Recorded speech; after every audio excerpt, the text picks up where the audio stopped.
we could jump into the Batman review. So try to fast forward to the interview if you don't want to hear it. But yeah, full spoilers on the Batman, or Sparkly Batman, as I've been calling him.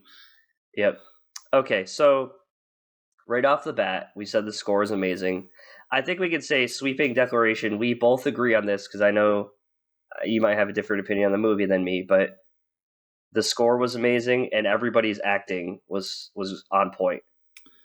Every single actor in their role was awesome. Yeah. Pattinson was better than I thought he would be. Yep. I loved the Penguin in this. Dude, I could watch, and that's why they're giving him a whole show. He was like, hey, forget about it. I could have watched that for 20 minutes. You know? And Dano's Riddler was just so fucking good. Yep. Yeah. The acting was phenomenal. The movie gets a 0 out of 10 for me. Just kidding. But Paul Dano doesn't get the shit beat out of him in this movie, which was like, he gets, and if you watch every Paul Dano movie, like Prisoners, he gets the shit beat out of him. There Will Be Blood, he gets the shit beat out of him. I don't know if he gets killed after he gets the shit beat out of him. It's like every movie he's in, that's like his signature role, plays a creepy dude that gets the shit beat out of him. And lo and behold, he's in a Batman movie and he doesn't get the shit beat out of him. I was not expecting that. But yeah, he was entirely creepy. The whole approach to him being like Jigsaw from Saw, I thought was a cool twist. Made it more realistic. Yeah, I think he came out and said it too. He's based after the Zodiac Killer, so it fits, and it takes the whole Riddler gimmick and makes it better. Like this is. You know how, after the animated series, like, Mr. Freeze was a joke before then, and then Heart of Ice came out, and we're all like, oh, shit, Mr. Freeze. Yeah, Mr. Freeze is awesome, yeah. I kind of feel that way about Riddler right now. Like, I like this version of Riddler better than the one I've gotten in the past. Yep. No, I agree. I think and you have to play on there's a lot of, so the movie's 3 hours, and normally, like, I'm going to say if you feel the 3 hours, not for me, it could be in a bad way or not, but this could have been 2 movies for sure. We're going to say that. Should it have been 2 movies? I don't know. But almost every scene feels so heavy with the dialogue and the action is so intense. Like nobody made a peep in the entire, like going from Spider-Man in a theater opening night to this movie in a theater opening night was like, it was like night and day of like people cheering to this one was like people were just like, completely silent, maybe like a holy shit every once in a while, like a holy fuck. But the weight of like, and they play on that's what I'm getting into, the whole, like Riddler was like a child abuse and like came from a terrible upbringing, like has a lot of mental illness. And you see that in him, like the Bruce, like I wasn't so sold on him, but then the Bruce Wayne scene, I'm like, oh my god, I can't even look at this guy. He's so creepy. So these are just the overall arc. We're not going to break down like every scene yet, but I want to say like the 3 hours, it definitely could have been 2 movies. I don't know how you felt about that, but this is you didn't say it here, but I know you said it on Twitter, and this is kind of where we differ. I agree. So the 3 hours, it feels like 3 hours, and to me that was a little bit of a negative. I would have, and I know people, I like the character, I like the actress. I thought everything with Catwoman in it could have been cut. We did not need her in this movie. Yeah, and the movie would have worked without her for sure. Yeah. But it doesn't mean she was bad though. That's a disservice to the character and the actress more than me like ragging on. But I felt like you could have cut a good amount of time there and still, because the only major scene where she's needed was when she goes down into the club, and we find out that there's this deep seated corruption inside of Gotham, shocking everybody. Right. And she's kind of the one that finds it. You could have done that without her, I personally believe, and I just felt like all the scenes with her in it, her kind of B plot took away from the A plot, which is probably my biggest negative of the whole movie, and it's not enough for me to hate it. Yeah. So I will say the chemistry between Zoe Kravitz and Robert Pattinson, I think, is the most believable and realistic chemistry between any Batman and Catwoman on screen. I think, like, yeah, Michelle Pfeiffer was hot, but like I didn't get the whole, like, the chemistry didn't seem natural, and like the Anne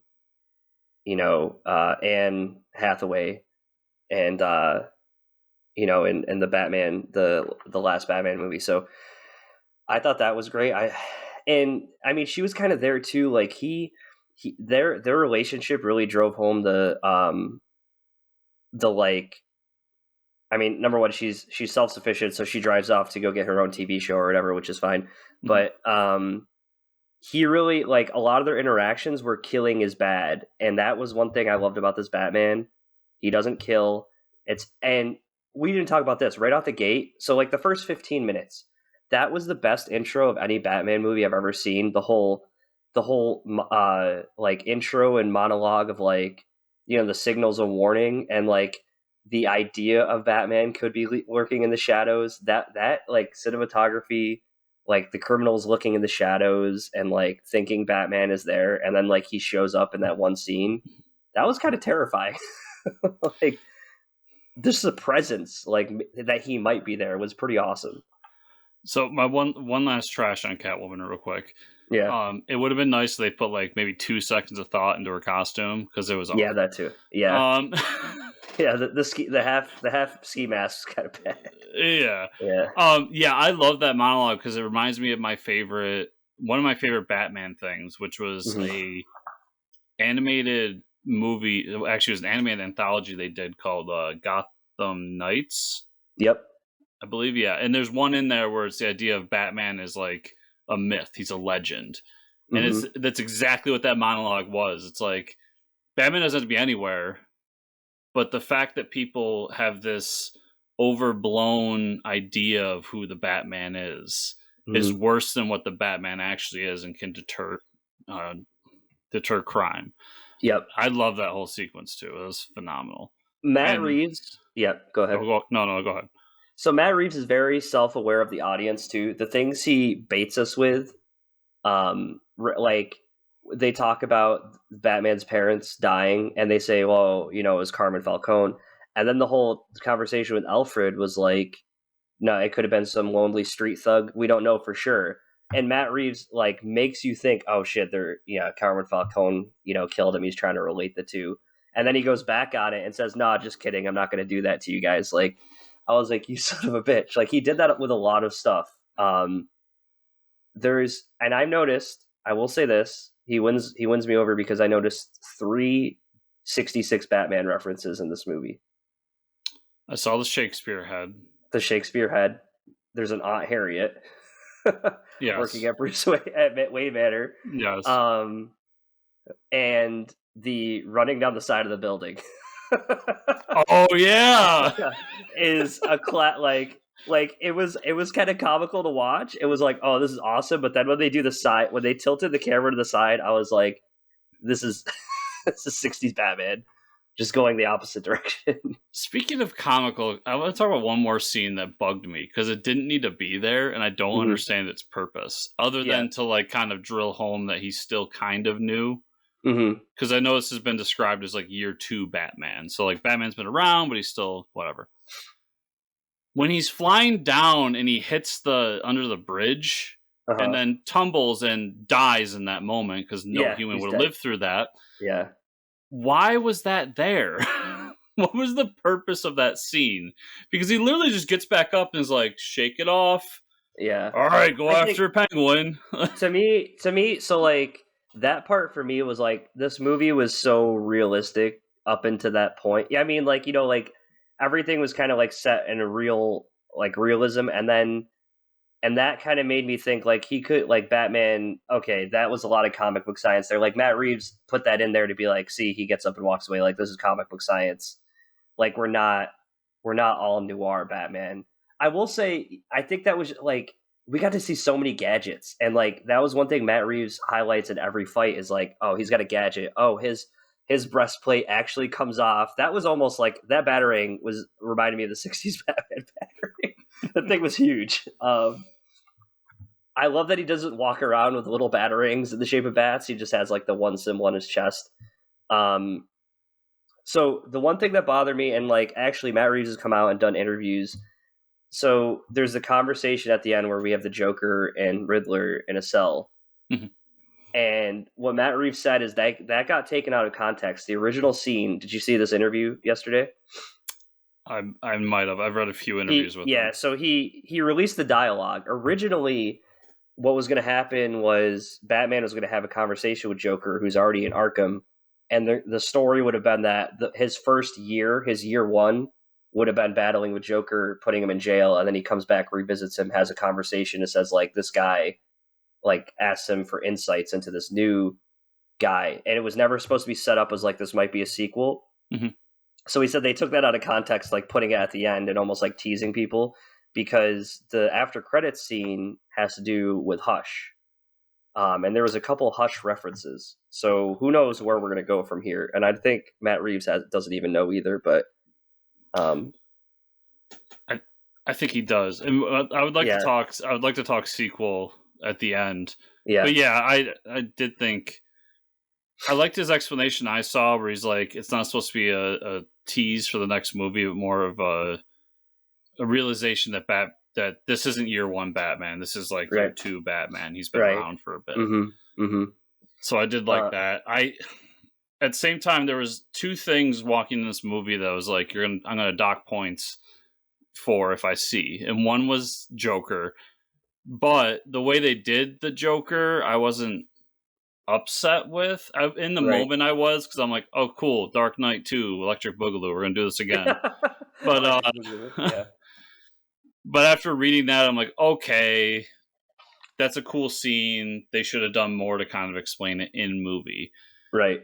The other thing I would have taken points off for that wasn't in the movie per se, even though they did connect a lot back to Thomas Wayne, which I'll go back to when we talk sequel stuff, was at no point did I see Pearl Necklace fly in the air, Crime Alley, the origin of Batman, and thank Christ that somebody finally did it. Yeah. Like, yeah. That's it. I knew you were going to be so excited for that. I was so happy. And even trying to tie it back to Thomas and everything, I was fine with, because I thought that was interesting. And so the interesting thing about this movie was a crime noir movie. And it's not about Batman, like, figuring himself out, like, year two, like, yeah, he could fight people, he's got gadgets, whatever. It's about Batman realizing he could probably do a lot more as Bruce Wayne, and he needs to step it up as Bruce Wayne, and then like, develop Batman from there. Because I love the idea, like, he's tired all the time, you know, he sleeps all day, like that. Like, he didn't look good in any scene. Like, he looked exhausted, you know, he looked disheveled. I thought that was interesting. A lot of the things we talked about, like, we've broken down the character of Batman before, they really approached in this movie. And I really like that. The fighting, I mean, he wasn't perfect with the fighting. He still got, like, kicked here and shot there. The amount of times I thought that, like, getting shot and then hitting himself with the adrenaline was pretty sick. Yeah, I mean, the fight scenes were great. What else? Quick PSA to anybody that really liked this movie too. I raved about it last year, but Batman the Imposter, that was written by the guy who wrote this movie. And although he takes it a step further in the realism sense, like, if you like this movie, go read that book, because that book was just phenomenal.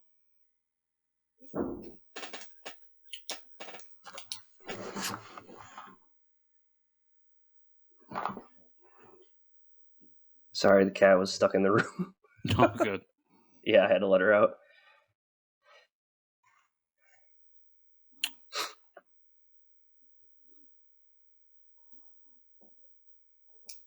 Yeah, that book was just phenomenal. So yeah, I just want to say, go read that. I felt the same tone as well with that book and the movie. I mean, there's so much that happens. I did cry in the movie. I shed some tears. There was an amazing conversation between Alfred and Bruce in the hospital, and that was pretty like gut wrenching. Of like, he actually says like I should have beaten the fear, but like he was actually scared when he thought Alfred was going to die. That was pretty intense. The whole scene where Alfred like opens the thing. You think so? Like most of the movie, you think that the Riddler knows who Bruce Wayne is, and then at the end, he like Matt Reeves really teases you with the like, "Oh, we almost got him" kind of thing. And then he didn't. One thing I want to point out: the reporter that Thomas Wayne supposedly had killed, his last name was Elliot. Yep. As in Thomas Elliot, like Hush. I thought, they really like the scenes where Batman is at a crime scene with the cops. Those scenes are so good, and they kind of like play on the absurdity of it, like where they're like, boss, he's touching the evidence, and he's like, oh, well, he's wearing gloves, I like just the fact that like there's cops and like everybody's kind of freaked out by him. Just like the forensic guy's like staring at him. He's like walking into the crime scene. I thought all that was really interesting. Well, this is the first time in live action that we've really seen Batman be a detective. Mm-hmm. Like he actually has full blown scenes where he's going through things, and like even having like the contact lens that records everything he's doing, so he can go back. Mm-hmm. That was pretty cool. Was just a genius addition. Mm-hmm. And those scenes, were just phenomenal. And I'm always going to go back to this because it's my first Batman, but it just took me back to watching the animated series as a kid, like seeing Bruce, Batman, and Commissioner Gordon just in the same spot, and like him flaking on Gordon at the bat light, like the bat signal, and all that stuff. Like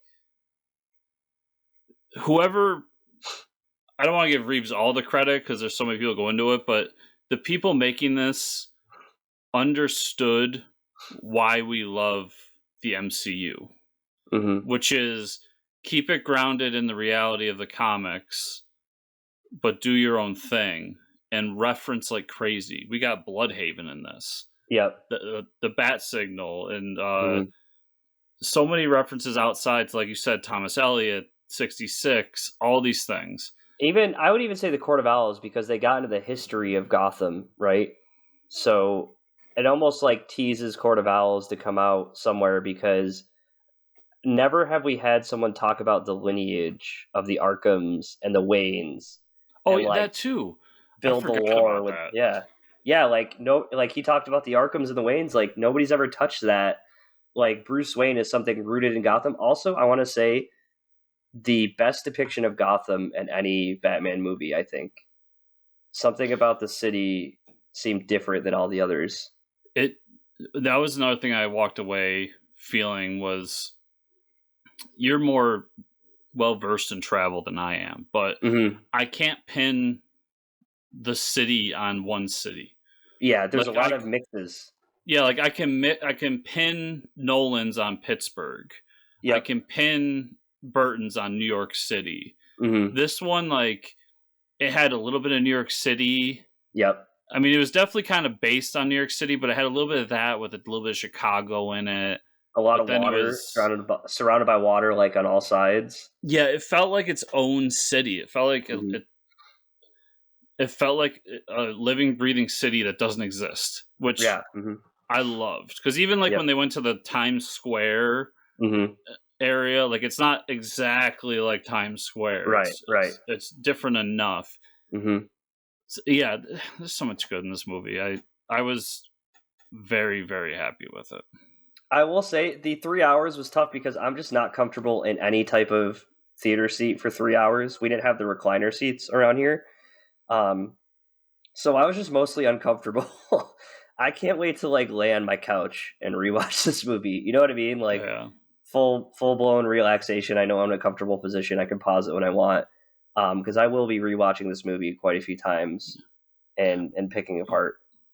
I do want to shout out Alfred too, because especially in the first half of the movie, Alfred plays a more of a role than I think he's ever played in any of the movies, because he's actually helping solve the riddles and like helping with the.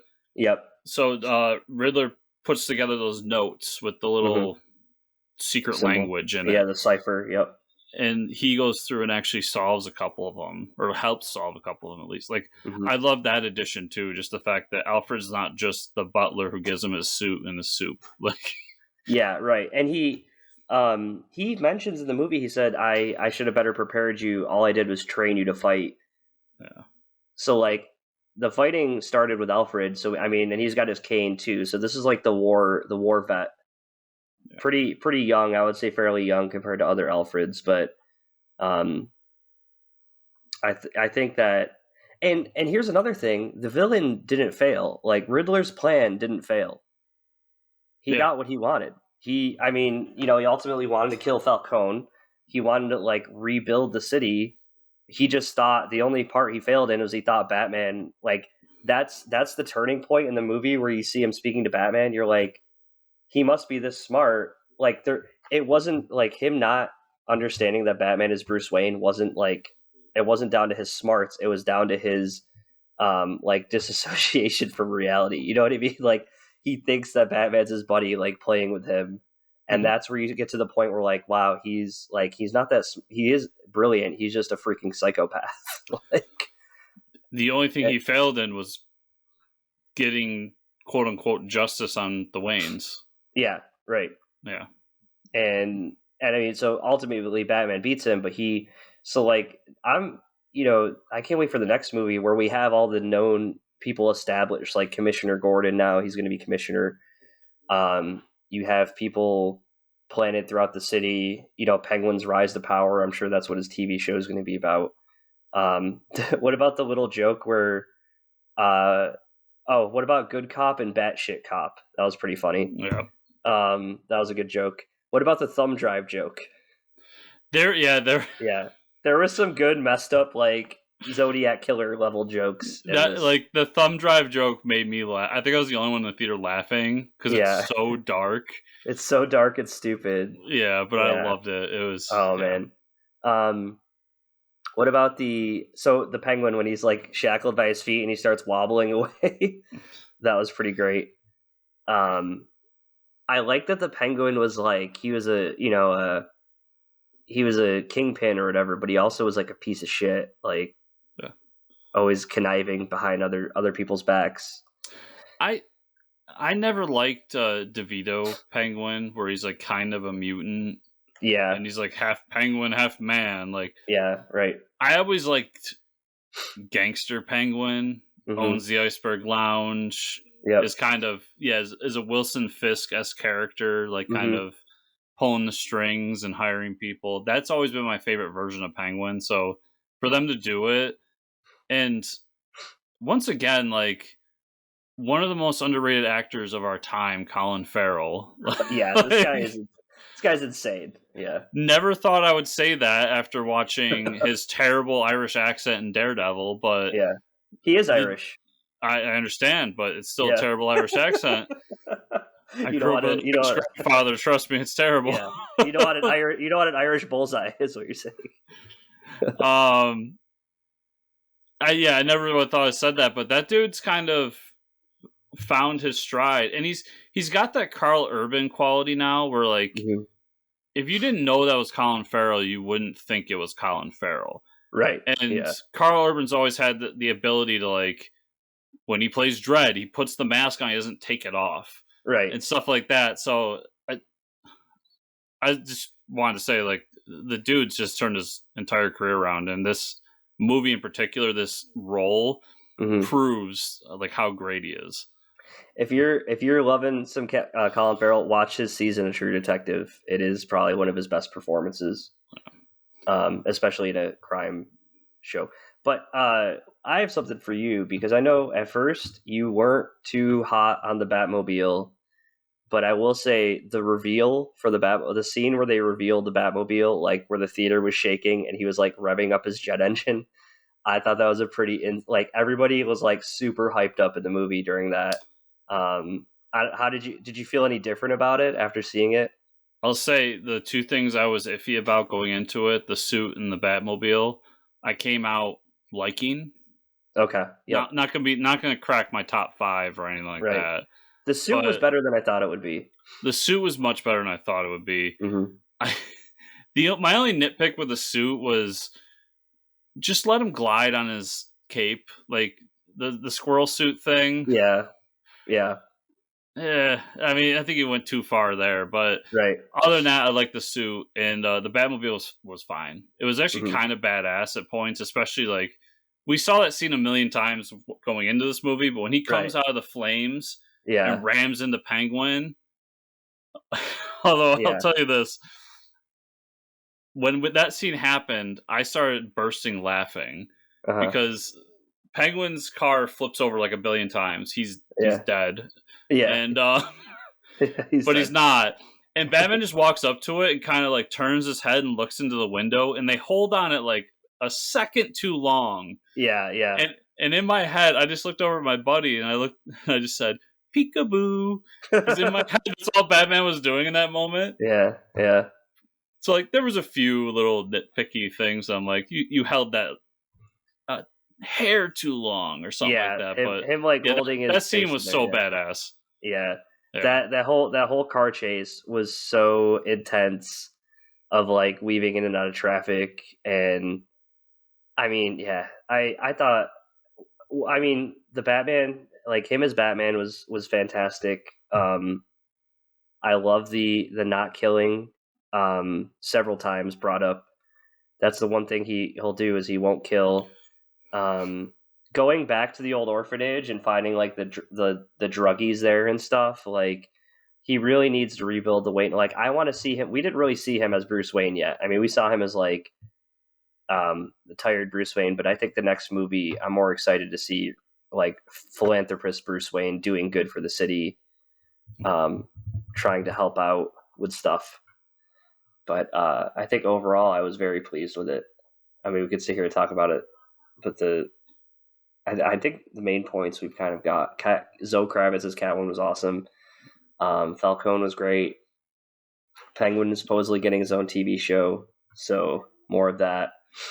Yeah, and I know there's things I'm forgetting about that I loved about it. Oh yeah, just little nods here and there. I thought the the Riddler scene where he's doing the video blog was kind of hilarious. Like, smash that subscribe button, guys. And that's where he's getting all his info for like the idea that he was a tax not a fraud, financial, whatever. He was like a financial advisor that finds out that the money from the Wayne Foundation is funding all of the crooked shit that's going out of the city. And then he like snaps. I thought that was pretty crazy. Did you see one of his false identities too? No. So when they arrest him, they ask him who he really is, and they pull out like a bunch of license plates. Yeah. One of them was Edward Nygma. Oh, okay. Yeah, which made me happy. I'm like, at least reference it. Yeah, at least reference his actual name. Yeah. Yeah. The conversation with him and Batman was pretty wild, and like the intensity of like, you know, Batman's like, oh shit, he's gonna out me. Like, I'm not gonna be Batman anymore. Matt Reeves really teases you with that. Yeah, I think overall the scene where he's running from all the cops in the police station. I love the scene of him and Commissioner Gordon like talking to each other. He's like, "You need to punch me in the face." You could have pulled your punch, you know. Yeah, he's like, that was me pulling my punch. Yeah, I did pull my punch.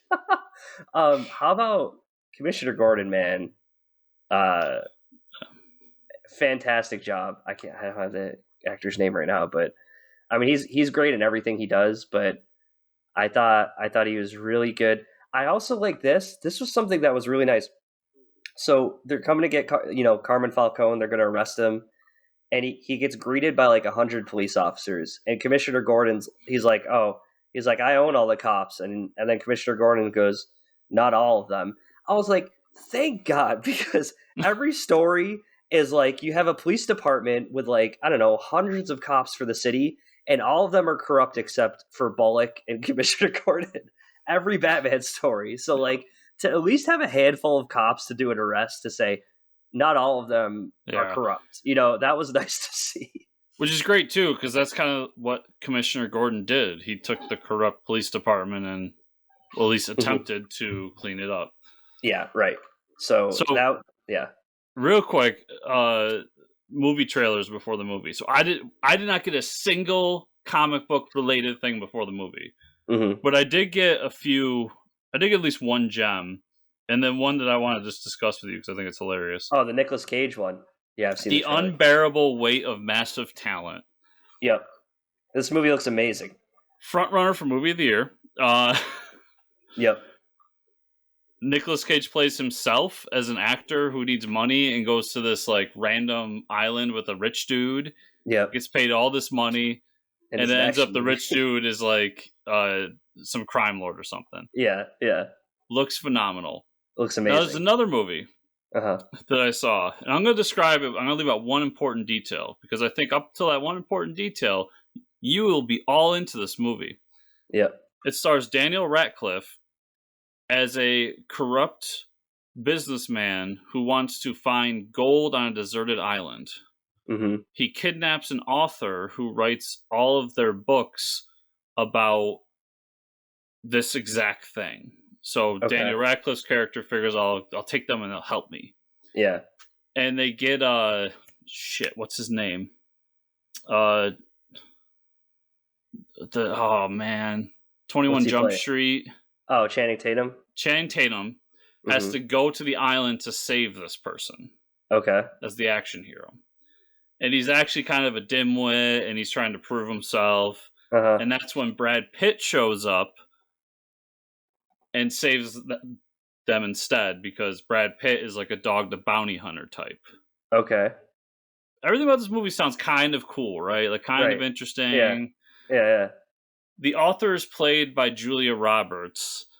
Oh. And this is a rom-com where Julia Roberts and Channing Tatum fall in love. Oh, no. Why did you do that to me? We're watching this. I can't remember the name of the movie because I don't care. We're watching this trailer, and I'm just like, who the fuck is this for? Yeah, like, who? Like, I was excited about the action parts, but now the rom-com parts. Because at the beginning, when it's like Julia Roberts and Channing Tatum, I'm like, okay, my mom's going to love this. Yeah, and then all of a sudden, Daniel Radcliffe shows up being all crazy and shooting guns. And I'm like, what the fuck? What is going on? That's amazing. I will say, have you seen the trailer for Bullet Train? No. With Brad Pitt? No.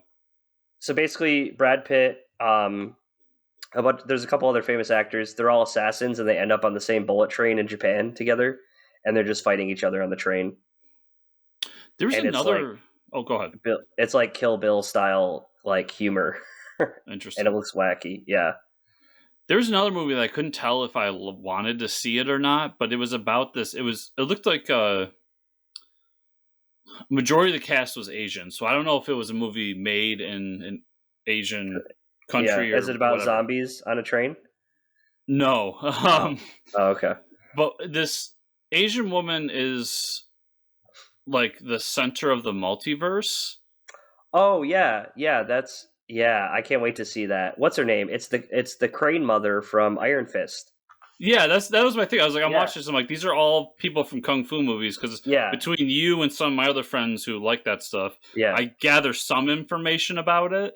Yeah, and I'm watching this trailer. I'm like, I can't tell if I want to see this or not, but it looks interesting. Right. Oh yeah, it looks awesome. I hope it's good.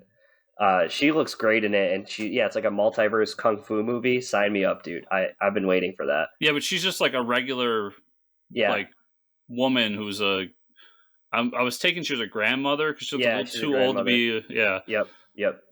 But she could be an action hero. Why not? Oh yeah. That's hell yeah. Just setting the stage, like she's just a regular person allegedly. Yep. So let's talk sequel. Yeah, sequel of Batman. Let's start with what do you want? I want either Hush or I want Mr. Freeze, and I think they've talked about Mr. Freeze. Okay. That's what I want. Or Court of Owls. I think any one of those three I'd be happy with. I mean, I want Clayface, but I'll never get it. Yeah, true. Especially in this universe. So now you your wants are what I think we're gonna get. So what do you think we're gonna get? I don't know. Honestly, I don't know. I mean, I really hope we don't get Joker. Like, I don't want. All I want. Honestly, I'd be happy with anyone but Joker. And that is the god honest truth. Like, even if they brought Riddler back and added another villain, I just hope we. I think we're gonna get, from what we've seen, I think we're gonna get Hush. But I think over Hush, I would prefer Mr. Freeze in some capacity. It'd be interesting. I think we're gonna get Hush with a splash of Court of Owls. That'd be cool. I think they're gonna try to connect, because making Thomas this kind of corrupt figure, and the Arkham family and all that being in it as well, connects into what Court of Owls was. And then it also connects into what Hush was. And we teased Hush a little too much for me to be like, you're definitely doing Hush. Right. So I do think that they're going to kind of mix those two stories together to be the next movie. Yeah, I agree. That makes sense to me. Yeah. Maybe save Mr. Freeze for the third one. I just want to see live action Mr. Freeze. That's not a joke. We're talking about Arnold was amazing. All right. Fair enough. But yeah, chill. Everybody freeze. Everybody chill out, whatever.